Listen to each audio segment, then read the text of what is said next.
It was extremely difficult and extremely complicated and extremely daunting, but I had no idea because I'd never done it before, so I just steamed in and did it.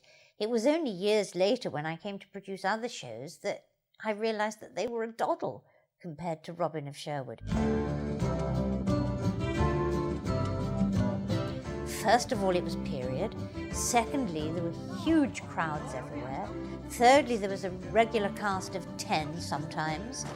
Horses, children, fights, stunts, weather, woods, winter.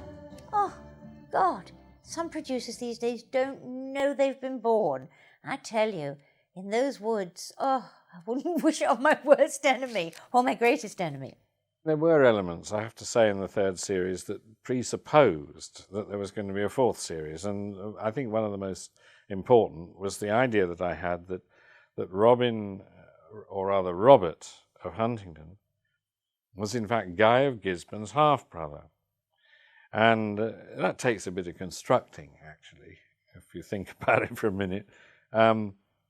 But it came to me because I was at a do or a party or something in Bristol, and I was talking to somebody. I said, "Isn't it interesting? There's only 2 blondes in the room, and one of them's the Guy of Gisborne, and the other one is Robin Hood.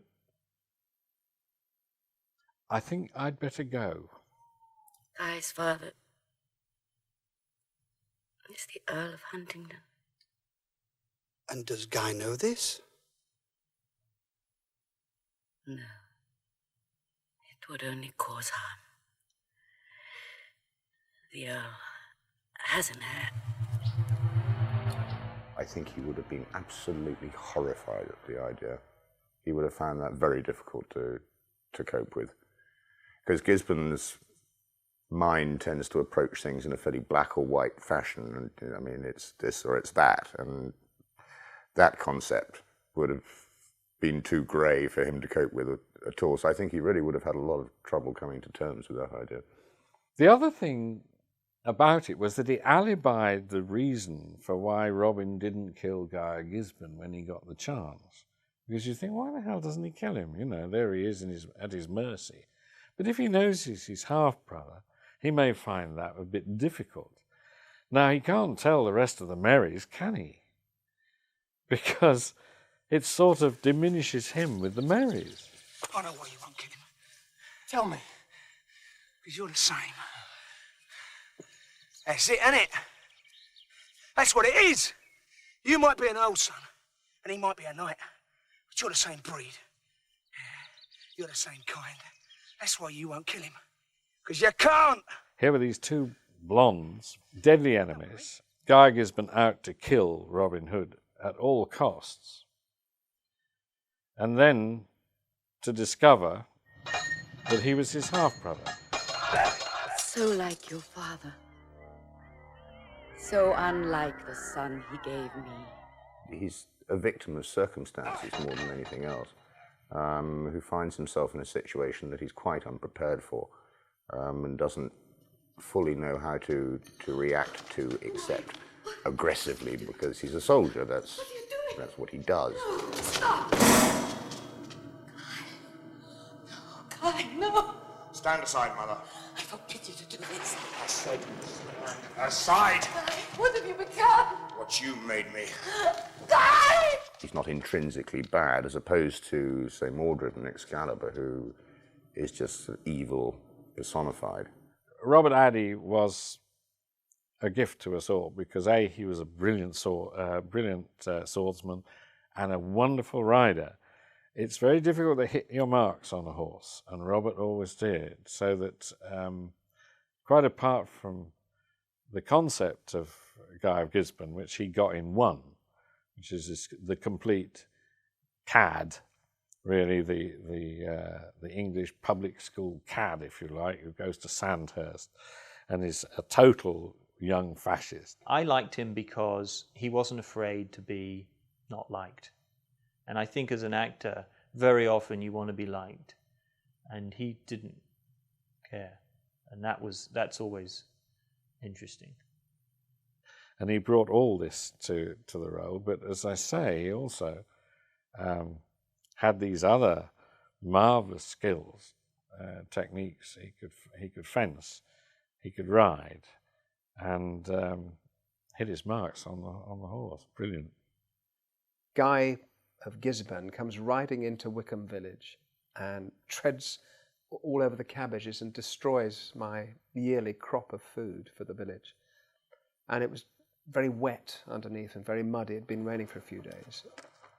Robert was a fantastic horseman, and you know, he could tread on each cabbage. That was done beautifully.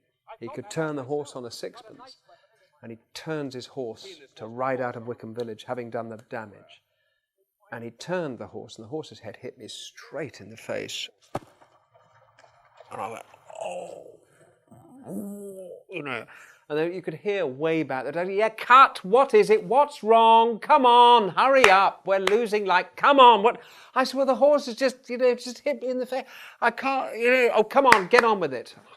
Playing my father's son on screen, it did make it easier for me. Stay here with Elizabeth, Matthew.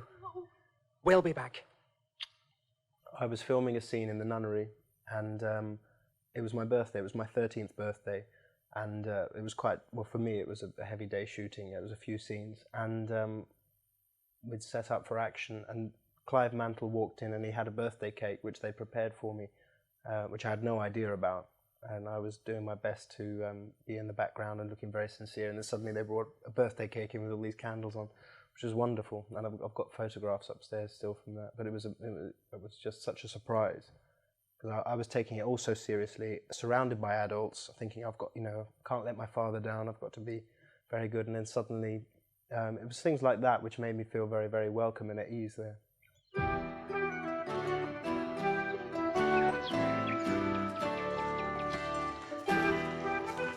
Friar Tuck was a very advanced ex-monk, really, because he was quite happy to say, you know, in my father's house there are many mansions, that there are all sorts of different religions, and not necessarily one being better than the other.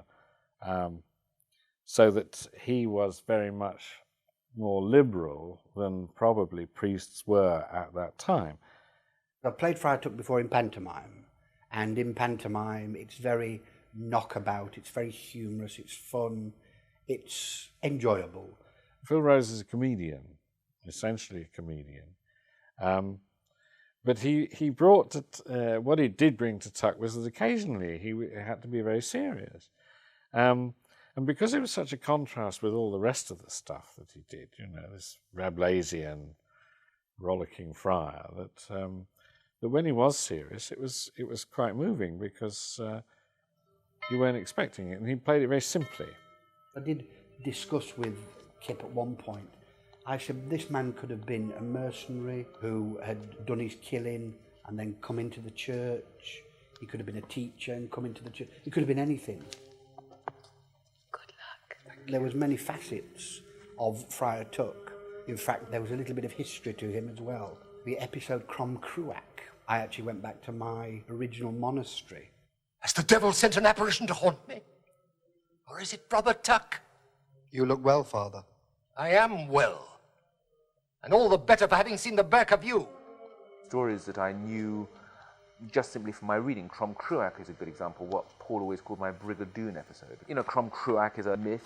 It's from Ireland, about a god who demanded horrible sacrifices, and that sparked off a story suggestion. I think my approach to any television series is always to have a strong interest, not just in the main character, who of course is going to get the bulk of the attention, but in the supporting cast, as it were. And what Robin had, which I think is unique in any television I've ever worked in, is that every one of the merry men and women had been beautifully defined by Richard Carpenter. They were all very much real characters in their own right. And I became very interested in their backstories. So, for example, in Crom Cruach, it was an opportunity to look at Friar Tuck when he was a young monk. You tell me your friends have gone to Crom Cruach. There's no such place. There's been no such place for 100 years. It just helped always in the structuring of a story to be able to look at not just one character, Robin, and follow him through to the end, but to look at the other characters too and to see where they went. Another example is in Crom Cruach, the love affair that Will Scarlett has. which was great to write as well, to especially with an actor like Ray Winston, to actually have him smooching. I do remember at the time I was actually engaged to an actress who was about 4'11½", and I'm 6'5½", and it made for great comedy, you know, apart from anything else. And Kip was very taken with this in real life. He was absolutely fascinated by a relationship which was 18 inches difference, and so he incorporated that. So right from the word go, Meg of Wickham came in, and she was ordained to be, you know, one of the smallest actresses they could find, with Claire Toman, who did a wonderful job. But that was again born out of real life. Meg can't join us. She's not going to. I'm taking her to Hathersage. I know you're thinking I'm to blame, but I'm not. Because John feels the same as me. Don't you, John? Yes, Les. You know I do. Clive's a very good actor, a very strong actor. I don't think I gave him enough to do, really, as Little John. I wish I'd given him more. He was the noble right-hand man, which is a difficult part to play. Horatio is a terrible part to play compared to Hamlet. It's an awful part to play. But Clive brought it off, and he really did convince you that he was the strongest man on earth. I've never been on another long-term series, but they, you know, we got on really well. I mean, we all shared the same caravan, which sometimes was not as fun as other times, but, you know, it was just, I just felt like we were all going for the same thing. It was a young crew, young cast, and we were all, you know, there were food fights when we were shooting on location all the time, and we loved having guest stars down there and ribbing them and everything. People were very eager to appear on Robin of Sherwood. They were very eager because it's kind of like, it's like The Professionals or Starsky and Hutch or Cagney and Lacey. It's something that one always wants to do from when one's tiny, isn't it? Give them a sword, give them a horse, you know, give them a portcullis and a castle, and they're very, very happy. I think, yes, people were always eager to do it, I think. And also because everybody knew that we had a happy ship as well, and so everybody wanted to come and have some fun. Edgar. Robert.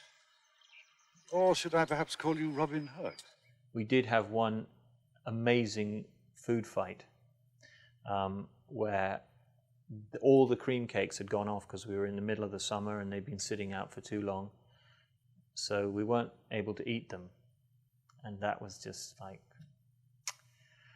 we were in the middle of a field, in the middle of nowhere, as we often were, and we just went, you know, crazy. And I remember that Ian Ogilvy was the guest star, who was being very mature and smoking a pipe. And I thought, I mean, he must have been about 35, but he seemed to, anyway, he was being very mature. And we dragged him out, and he became part of the food fight. And I've never seen someone turn so completely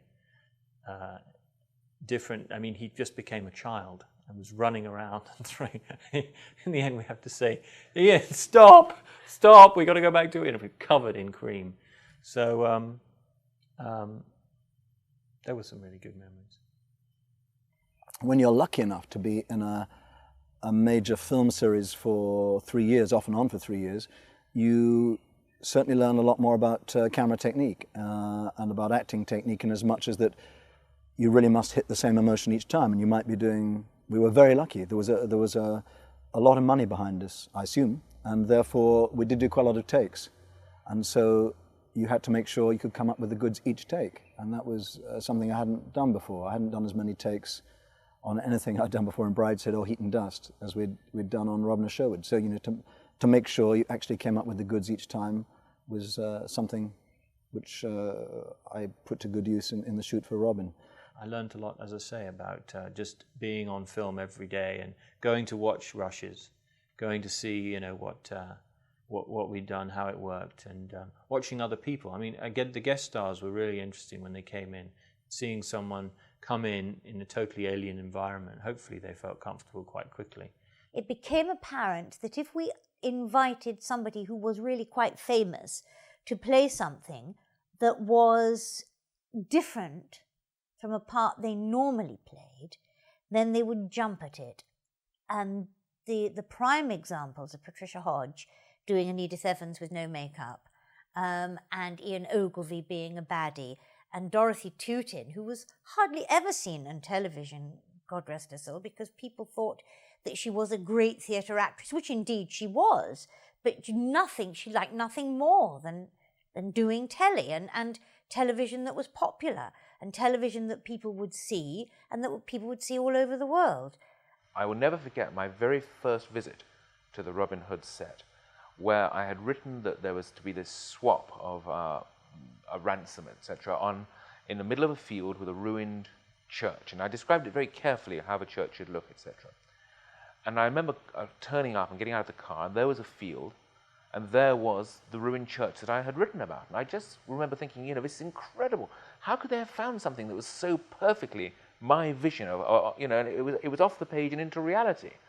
And I walked out of it almost aghast, and it was only when I actually got close enough to touch it that I realized, of course, that the whole damn thing was made of plastic and wood and had been mocked up. As a writer, I tend not to visit sets ever, mainly because I always feel a bit of a spare thumb. I always feel unwanted, that, I've done my job, the script has gone, and the actors now want to be left on their own. I visited Robin of Sherwood set many times, or certainly a few times, mainly because it was such enormous fun. I have a memory of going onto the set. It was actually on Adam Bell, and they'd set up quite a complicated shot with a ruined castle and Nicholas Grace with a donkey and a boy. I can't now even remember what the three of them were doing together, but it seemed to have taken forever to set it up, and Nicholas came on, and to my absolute astonishment, he suddenly burst into song. Little donkey, with your precious load. I had great fun going down to Bristol, sometimes being driven down by Paul, for these wonderful evenings of drinking and eating and chatting and laughing. And it was incredible how people could drink, it seemed to me, into the small hours of the morning and still be up, on set, made up, doing their lines and doing everything perfectly a few hours later. The funniest thing I ever saw was in the episode of Rudder King, where Ray Winston is probably the roughest, toughest diamond you'll ever see on screen. But he wouldn't go anywhere near those little piglets. He wouldn't pick them up to save his life. I was really surprised with myself. I love pigs. I think pigs are all right. And there was this mad little pig. But every time you go with it, it just went ballistic. And it was, I remember it jumping all over me. I think it weed all over me. And in the end, I don't want to have a pig no more. Don't want to have pigs. The only pig I'll have is on a bacon sandwich. That'll do me. That's enough. I didn't dare hope. I mean, obviously I wanted to be in Robin of Sherwood because I'd been so close to it for so long. But it's very difficult to come in from the outside like that, especially when everybody knows you're the writer's wife. Oh, you are a naughty boy. You must know you're not. In fact, I built the part up a little bit after I knew she'd got it.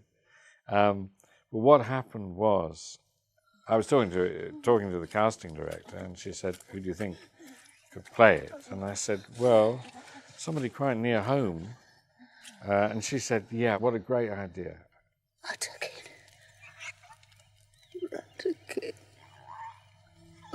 We were very lucky actually to have Annie, I have to say that, because she had to tote this very heavy young pig around, and rather than upset the pig too much by picking it up and putting it down, picking it up, putting it down, she did what the character really does, is to love this pig and hold it in her arms for long, long periods of time. Don't you cry, Cedric.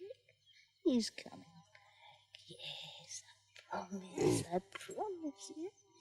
He's going to come back to us. I managed to get a nice, comfortable sort of position, and I held one of his front legs and one of his back legs underneath, so he couldn't really struggle much, and then I tried to keep him calm. During which, of course, it fulfilled all its natural functions all over her. I could sort of feel it happening, and I could smell it happening too, and I could sort of feel this sort of gush of yuck all going down the front of my dress. She smells as evil as she looks. Where's Ratakin? Ratakin? The pig, my lord. Ah, yes.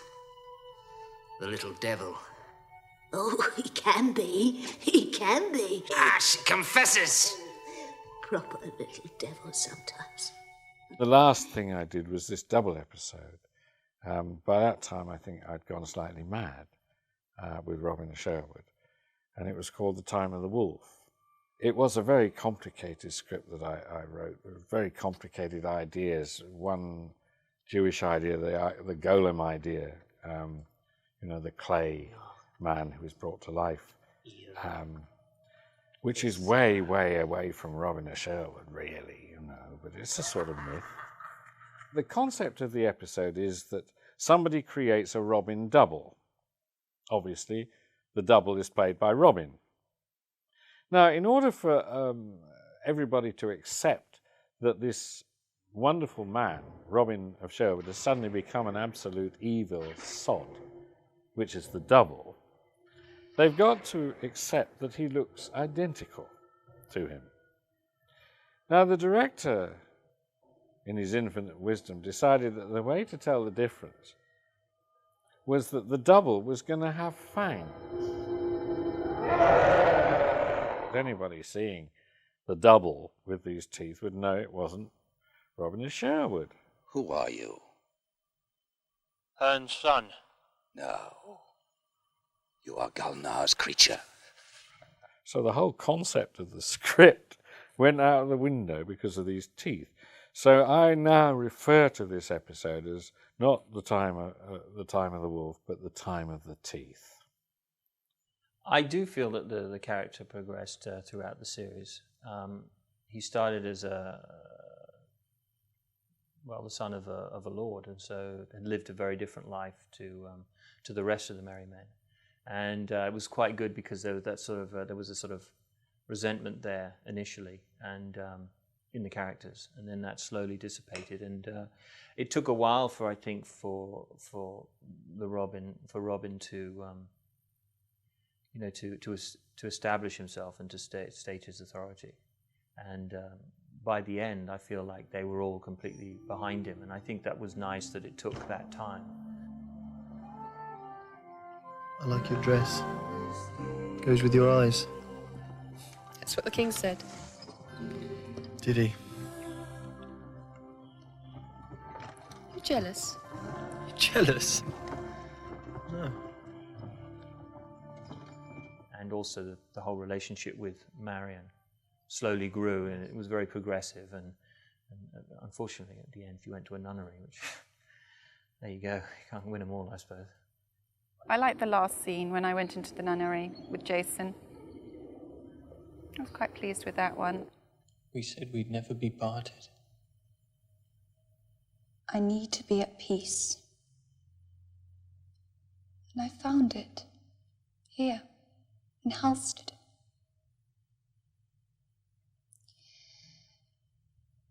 Let me live in your heart.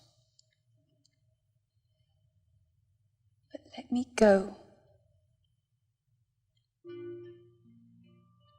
I think I could have talked her out of it in the full series. You never know, but I would have had a go anyway. The actress Judy Trott didn't want to do a fourth series, and so in a way, I think the idea of her being tucked in a convent was already a bit of a convenience. I'd got Robin Hood when I was very young, when I was very new to the business, and I felt that to do anything for too long might just typecast you in that particular role. But and I think I wanted to sort of go and tread the board, so to speak. I was thinking that maybe the 3 series were enough. I was lucky that he did sort of say, had I wanted to come back, then I could have come back. Maybe we'd have married her off to Robert of Huntingdon. Maybe Guy of Gisborne would have killed her, and then Robert would have been forced to the ultimate thing of killing Guy of Gisborne, because I think he would have been pretty pissed off if he was going to marry Maid Marian, and then suddenly his half-brother kills her. So it could have ended in a bloodbath. But fortunately it didn't. Instead of ending with a bang, it ended with a bit of a whimper. All the elements were there for the show to continue to run for many years. In America, that show would have run for 5 years. But in England, they take short. We do 6 this year, 7 another year, maybe 1 year you do 13. But it's terribly short term in England. If the show had gone to a 4th series, what would I have liked to have seen happen? Gisborne for sheriff. I was having the posters made up and the badges and everything. It's always been a bit of a, not an annoyance, it's just one of those things. It's like the legend of King Arthur. Because King Arthur was never seen to die, he will live forever, and I guess the same with us. I would like to have seen it taken to a logical conclusion where the battle against Prince John, we either win or we lose, and we end up splitting off and going into the forest and going our separate ways, or being killed in one almighty, Alamo type fight. I think that would have been great. I'd love there to have been a 4th series, and it's a great, great loss that there wasn't, because we're all having such a good time, and it's very sad that Jason wasn't able to make another series as Robin. Well, I felt as though there were certain things that had just been not resolved, but the fact that I was now the leader and unquestionably the leader had just kind of really happened. And I felt as though we could have gone off. I mean, I'd loved it if we'd gone on the Crusades or something and maybe shot an episode in, I don't know, in the desert somewhere in Spain or I don't know, wherever, and just really opened it up. And I know Kip was pretty excited, had a lot of ideas, and we were all ready to go. And it was just one of those things. I would have loved for Kip to have completed the circle as far as Robin Hood was concerned. We all had our, we used to theorise for hours and hours and hours about how we would like, how we would like it to all end, and that for each and every one of us there will be a different answer. But Kip, I know, would have blended it into the most magical ending, which it would have been a bit like the last episode of MASH. It would have just had, its audience sat there, lumps in throat, tears pouring down their cheeks, and it would have been the consummate ending to any Robin Hood story. Be interesting to see us all back now, wouldn't it? 15 years later, it was old men, eh? Like my favourite Robin Hood was actually Sean Connery. I thought it was I thought Robin and Marion was a fabulous film. Great look at an old Robin Hood, I thought that was fabulous. That'd be quite interesting. See us all come back like that. I would have liked to have seen the characters grow even more, for us to have more backstories come out. It was lovely when we were able to bring out backstories like Crom Cruach with Scarlett's wife and all of that, and Little John and what was she called, his girlfriend Meggie. Things like that. I would have liked those stories. I loved the stories about the characters, because after all, there are only so many ways into Nottingham Castle and only so many ways out, and there was only one King Richard, one King John. What else can you do? You've told an awful lot of stories. We were very lucky, I think, that we went for as long as we did with the magic spin, with the sword and sorcery, which made it different again for viewers and for a new generation of viewers. But there are only so many people you can rescue, so many baddies that you can steal the taxes from. And I guess it came to a natural end. The 4th series sadly didn't get terribly far because Showtime had a change of management. They weren't prepared to finance it to the extent they had in the past. HTV would only put in half the money. So there was already a deficit appearing for Goldcrest, who supported the 3rd series with a big deficit. And I guess HTV was a small company and couldn't go it alone. Although I remember years later when I sat with John Burt at the BAFTAs, and he asked me what I'd done before, and I told him. And he said he had been very keen on Robin of Sherwood, and I said, oh, well, you didn't help when we needed you. When he'd been at London Weekend, that was. It was a shame, but we all got on and did our things and went off, and it was just like I didn't feel as I put a full stop on the end of it. I'm sneakily proud of having written what I believe is the last scene ever shot for the entire series. And I think it's one of the best scenes I ever wrote.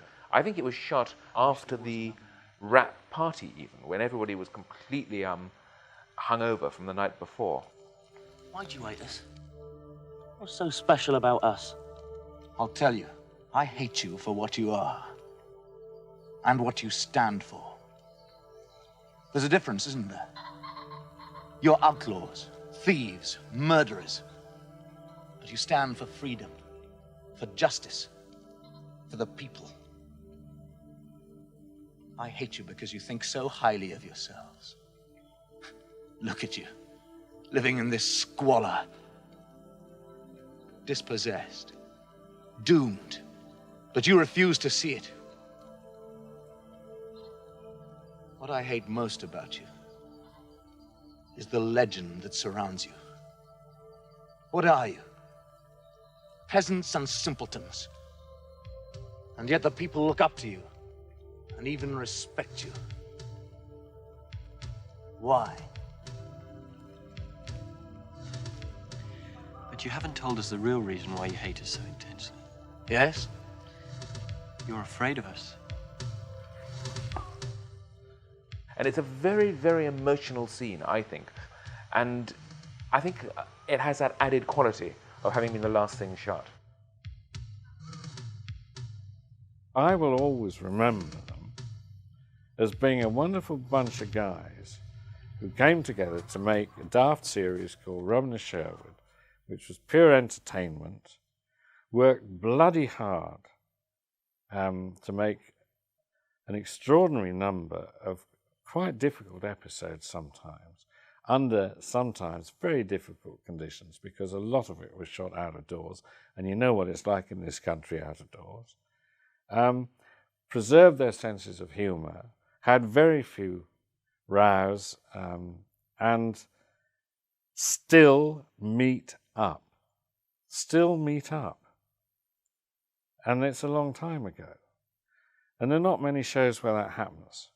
And if I was in any way responsible for people having a friendship that has lasted, then I'm very proud of that. I'm sort of as proud of that as I am of the series, because that's even more important than the series, actually. It really is.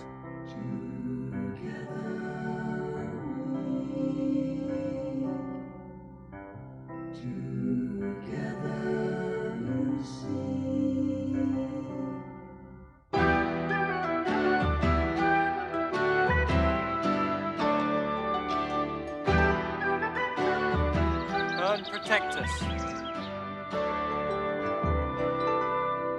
I think we'll all look back on it and think we were very lucky to be there, and that's mainly due to Paul Knight. So thank you very much, Paul Knight, for getting us all together.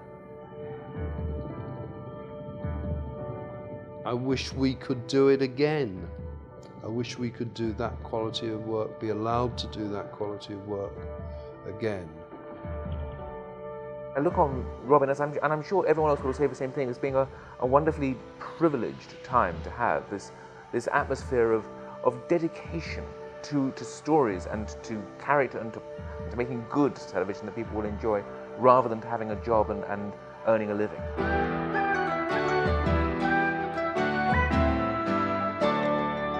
Prime Monta!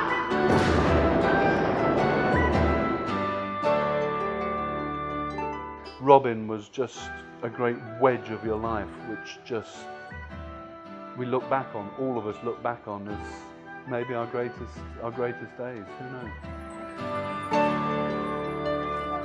I'm proud to have been a part of Robin of Sherwood. It means a lot to me. It was a great part of my life. I've made some great friends who I'm still good buddies with, and it was a wonderful experience. As a whole, I just have very, very fond memories of the whole experience, really. And I was sad that it didn't go again, as I think most of us were. I just loved doing it. I learnt a great deal from Paul and Kip, a great deal from the directors, and from the boys too. We all learned from each other. It was a great education. I met some of the the best friends, you know, that anyone could ask for, and they're still my best friends. I went to some beautiful locations, and I've met people from all over the world from it, so that I'm forever thankful. It is kind of bizarre seeing myself running around with long hair and looking about 12 years old, but I just hope that people enjoy it as much as we enjoy making it.